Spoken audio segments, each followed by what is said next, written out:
All right, another update. So I went back to go and fix the drums a little bit. There's sort of the snares peaking quite a bit throughout the song. I typically try and avoid compression on individual drum pieces just to avoid that over compressed sound in a song.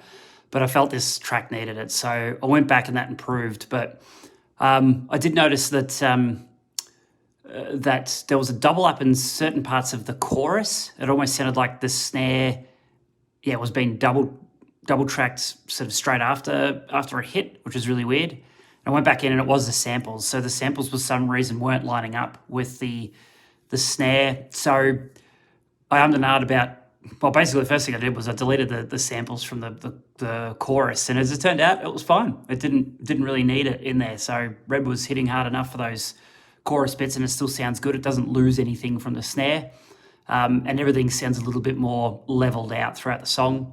I will say it does get a little bit noisier, I guess, towards the end, but I kind of like that. That's kind of like the crescendo, working up to that big, just the big ending at the end of the song there. So that's good. Turn down a bit of the overdubs just to keep them. The idea with the overdubs, I've got a slide going, and I kind of want them sort of sitting back in the mix, sort of just there. If you're paying attention, you can hear them, but if you're not really paying attention, you know they're there subconsciously. I like hearing that a lot of songs. I was listening to the Black Crowes yesterday, and they do that with a lot of their stuff, a lot of their guitar tracks. They do a lot of little subtle things with their playing, I've noticed, and it's only if you're really paying attention you can hear some of the complexities that are in there. They're not super complex, like technical, but there's just little layers and little color that they put in here and there, which I really appreciate. And I kind of like when bands do that, is just a little bit more under the layer of just what you're hearing from that initial listen. So I've done that with the overdubs.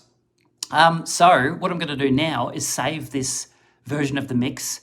That's essentially the top-down mix done. The EQ, the compression, the levels, everything's ready to go. Now I'm on to the fun part, which is the effects. So I'm going to be putting on things like reverb into the drums. I've already had a chat with Red about this, just to give him a little bit more space. And then figure out where I'm going to do reverb elsewhere. That one I'm going to have to think about. I'm not really ready to share right now, but perhaps on the vocals I'm thinking, perhaps on some of the solo.